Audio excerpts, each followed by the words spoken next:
ధర్మ జిజ్ఞాసులకు శుభాశీస్సులు. ఋషియజ్ఞ భాగంగా అనేకమైనటువంటి అనుష్ఠానాలు మీకు నేను తెలియచేస్తూ ఉన్నాను. శ్రద్ధ, భక్తి ఉన్నటువంటి వారు వాటిని ఆచరిస్తున్నారు. అలా ఆచరించేటటువంటి వారికి భగవత్ కృప తప్పనిసరిగా ఉండి తీరుతుంది. భగవత్ కృప అంటే మనకు అర్థం కాదు, కానీ భగవంతుడి పట్ల విశ్వాసము, కర్మ పట్ల భయము, ఏ కర్మ చేస్తే ఎలాంటి ఫలితం దక్కుతుందో అది మనం ప్రత్యక్షంగా ఈ యుగంలో తెలుసుకోవచ్చు. ఒక్కసారి మీరు మీ సమీపంలో ఉండేటటువంటి వైద్యశాలకు, హాస్పిటల్కి వెళ్ళి ఓ అరగంట అక్కడ కూర్చొని రండి. చూడండి అక్కడ పరిస్థితులు. ప్రతి వ్యక్తి కూడా వ్యాధితో బాధపడుతున్నారు. కారణం అనేకం కావచ్చు, కానీ కారణాలు అనేకమైనప్పటికీ ఒకటి మాత్రం ఏకమే, అది కర్మ. మనం చేసినటువంటి దుష్కర్మకు ఫలితమే దుఃఖం లభిస్తుందని నేను అనేక పర్యాలు మీకు నేను చెప్తున్నాను. ఏమండి, ఇలా సత్కర్మలు చేస్తే మనకు ఆ దుష్కర్మ ఫలితాలు ఎగిరిపోతాయంటే తప్పకుండా ఎగిరిపోతాయి. ఎలా? ఉదాహరణకు ఈరోజు నువ్వు రక్తం కళ్ళ చూస్తావు అని ఉందనుకోండి, బస్సు కింద పడిపోయినా రక్తం కళ్ళ చూస్తా.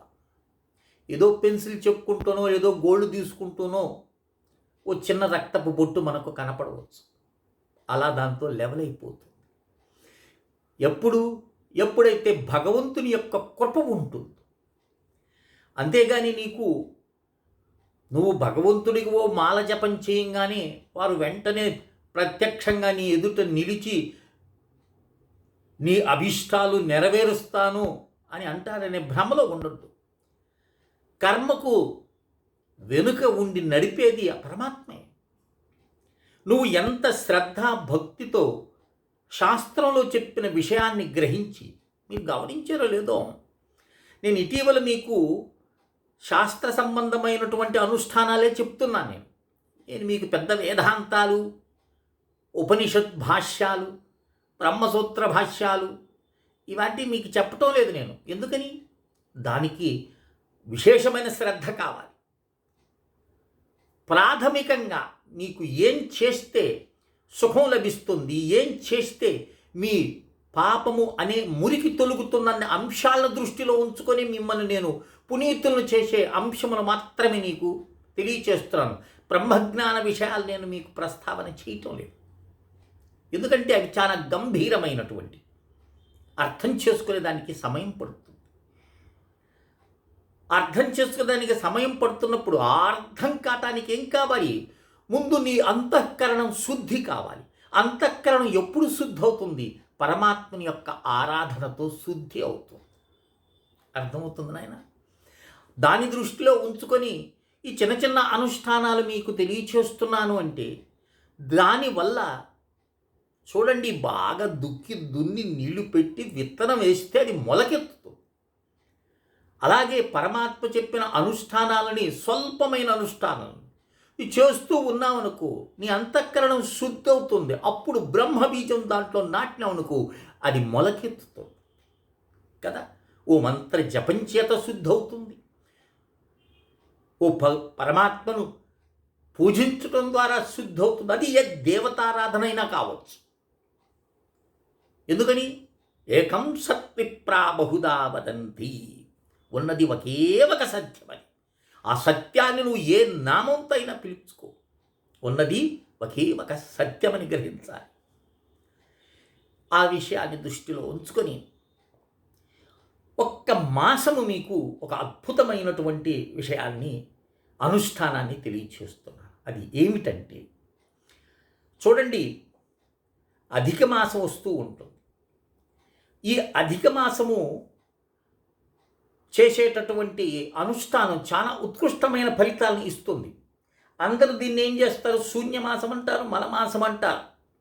అంటే ఏ శుభకార్యాలు చేయకూడదు. ఏ శుభకార్యాలు చేయకూడదు అంటే అర్థం ఏమిటి? నీ ఉన్నతికి, నీ యొక్క పాపపు ప్రక్షాళనకు, నీ మనస్సు యొక్క మాలిన్యాన్ని తొలగించుకునే దానికి పరమాత్మ ఇచ్చే ఒక గొప్ప అవకాశం ఈ యొక్క అధిక మాసం. శుభకార్యాలు ఏమంటే ఏమిటి? నువ్వు నీ మనోమాలిన్యాన్ని నిర్మూలనం చేసుకునే దానికోసంగా ప్రయత్నం చెయ్యాలి. అంతేగాని శుభకార్యాల్లో, పెళ్ళిళ్ళలో, ఉపనయన కార్యక్రమాల్లో, ఇంకా ఏదైతే వాటిలో బిజీ అయిపోకుండా వాటన్నింటిని ప్రక్కన పెట్టి కేవలము భగవత్ సాధన కోసంగా వస్తుంటాయి ఈ అధిక మాసాలు. అందులో ఈ అధిక మాసాన్ని పురుషోత్తమ మాసము అంటారు. అంటే మహావిష్ణువుని అనుగ్రహాన్ని కోరేటటువంటి వారు ఈ మాసం అంతా కూడా స్వామివారిని ఆరాధించాలి. అది ఎప్పటి నుండి? 17 మే నెల నుండి 15 జూన్ వరకు 2026. 17 మే నెల నుండి, అంటే ఈ నెల నుండి వచ్చే నెల 15 జూన్ వరకు ఈ యొక్క అధిక జ్యేష్ఠ మాసం ఉంటుంది. ప్రతినిత్యం ప్రాతకాలం లేవటం, స్నానం చేసుకోవటం, వీలైతే పురుష సూక్తంతో పుష్పార్చన చాలా అద్భుతమైనటువంటి, మీ గతంలో కూడా నేను చెప్పున్నాను. అవి ఆ పుష్పాలు తీసుకొని ఒక్కొక్క రుక్కును చదువుతూ మహావిష్ణువుకి సమర్పించినట్లయితే పురుష సూక్తాన్ని ప్రతిరోజు ఈ 30 రోజులు అధిక మాసంలో చేసినావా, మహావిష్ణు యొక్క అనుగ్రహానికి పొందటమే కాదు, మనోమాలిన్యాలన్నీ కూడా, చేసిన దౌర్భాగ్యపు పనులన్నీ కూడా తుడిచిపెట్టుకోపోతాయి, శాంతిస్తుంది. లేదా చక్కగా ఏ సమయంలో సరే, ఉదయం కానీ సాయంత్రం కానీ ఏదో ఒక సమయంలో విష్ణు సహస్రనామ స్తోత్రము, ఈ విష్ణు సహస్రనామ స్తోత్రము చదువుతుంటారు అందరూ, మంచిది. కానీ ఒక దేవతను ఆరాధించాలి అన్నప్పుడు ఆ స్వరూపాన్ని మనం గ్రహించాలి. అందుకనే కర అంగన్యాసాలతో విష్ణు సహస్రనామం ప్రతిరోజు మౌనంగా చదివే ప్రయత్నం చేయి. వీలైతే మౌనంగా, అంటే మనసు ద్వారానే పారాయణం చేయి. ఏదో పెద్దగా బిగ్గరగా చదివేవనుకో దానికి 10 మార్కులే ఉండేది. పెదవులు కదులుతూ ఉన్నాయనుకో దానికి 20 మార్కులు. కానీ కరన్యాస అంగన్యాసములు చేసి ప్రశాంతంగా దైవ సన్నిధిలో, అది ఆలయం కావచ్చు, లేదా నీ స్వగృహంలో మందిరంలో కావచ్చు, కూర్చొని కరన్యాస అంగన్యాసాలు చేసి విష్ణు సహస్రనామ స్తోత్ర పారాయణం చేసావనుకో, మనసు ద్వారా మౌనంగా 100కు 100 మార్కులు పడతాయి. అంత శక్తి ఉంటుంది. అర్థమవుతుందే? ఇక ఈ విష్ణు సహస్రనామం పూర్తిగా చదవాలి. అంటే విష్ణు సంబంధమైనటువంటి అనేకమైనటువంటి అనుష్ఠానాలు ఉన్నాయి, అనేకమైన స్తోత్రాలు ఉన్నాయి. వాటన్నిటిని మీరు పారాయణం చెయ్యాలి అని నేను ఖచ్చితంగా చెప్పను. ఏది ఒక్కటి చాలండి. మనస వాచ కర్మణ ఒక్క నామంతో నువ్వు తరించవచ్చు. అంతేగాని అన్నీ పోగేసుకొని చెయ్యాలని లేదు. ఒక్కదాన్ని పట్టుకోండి. ఈ యొక్క నెలంతా నేను ఉదయం పూజలో పురుష సూక్తాన్ని పారాయణం చేస్తాను, తర్వాత మౌనంగా విష్ణు సహస్రనామ స్తోత్రాన్ని కరన్యాస అంగన్యాస సహితంగా నేను పారాయణం చేస్తాను అని ఓ దృఢ సంకల్పాన్ని మీరు తీసుకొని పారాయణం చేసి తరించండి. దీనివల్ల ఏమవుతుందో తెలుసా? అధిక మాసంలో చేసేటటువంటి ఈ విష్ణు యొక్క సాధన చేత కష్టాలు తొలుగుతాయి, ఊరట లభిస్తుంది. చేసి చూడండి. చెప్తే వింటే రాదు, అనుష్ఠానం చేస్తేనే ఫలితం అనేది దక్కుతుంది. ఇంట్లో శాంతి నెలకొల్తుంది, ఇంట్లో ప్రశాంతత ఏర్పడుతుంది, మీలో ఉండేటటువంటి ఆధ్యాత్మిక శక్తి వికసిస్తుంది. ప్రతి ఒక్కరిలో ఉంటుంది ఆధ్యాత్మిక శక్తి. కానీ అది వికసించాలి. అది వికసించాలంటే సాధన చేయాలి. ఆ సాధనకు తోడైంది ఈ యొక్క అధిక జ్యేష్ఠ మాసం. అర్థమవుతుందా? కనుక ఈ ప్రయోజనాలన్నీ ఉంటాయి. మేము ఇవన్నీ చేయమండి, మేము భగవద్గీత పారాయణం చేసేటటువంటి వారు అన్నావా? తప్పకుండా భగవద్గీత పారాయణం చేయండి. అది కూడా కరన్యాస, అంగన్యాస, ధ్యాన శ్లోకాలతో పాటు అధ్యాయం చదివి తర్వాత భగవద్గీత మాహాత్మ్య శ్లోకాలు ఉంటాయి, వాటిని చదివి కృష్ణ పరమాత్మకు ఆ ఫలితాన్ని దానం చేయి. ఇలా భగవద్గీత పారాయణం కూడా ఉత్కృష్టమైనటువంటిది ఉంటుంది. రోజు ఒక అధ్యాయం చదువుతూ ఉండండి. 18 అధ్యాయాలు 18 రోజులు మళ్ళీ ప్రారంభం చేయండి. అలా భగవద్గీత పారాయణ చేయడం. మరొక విషయం తెలుస్తున్నా, అత్యంత భక్తిని, వైరాగ్యాన్ని, జ్ఞానాన్ని అందించేటటువంటి ఉత్కృష్టమైన గ్రంథము భాగవతం. రోజు ఒక అధ్యాయంలో ఒక స్కందం తీసుకోండి, ప్రథమ స్కందం తీసుకోండి, ఓ అధ్యాయం చదవండి. దానికి కూడా కరన్యాస, అంగన్యాస, ఋష్యాధిన్యాసం ఉంటుంది. దాన్ని చక్కగా కూర్చొని ఓ ఆసనం ఏర్పాటు చేసుకొని కనీసం ఒక అధ్యాయంలో 30, 40, 50 శ్లోకాల కన్నా ఎక్కువ ఉండవు.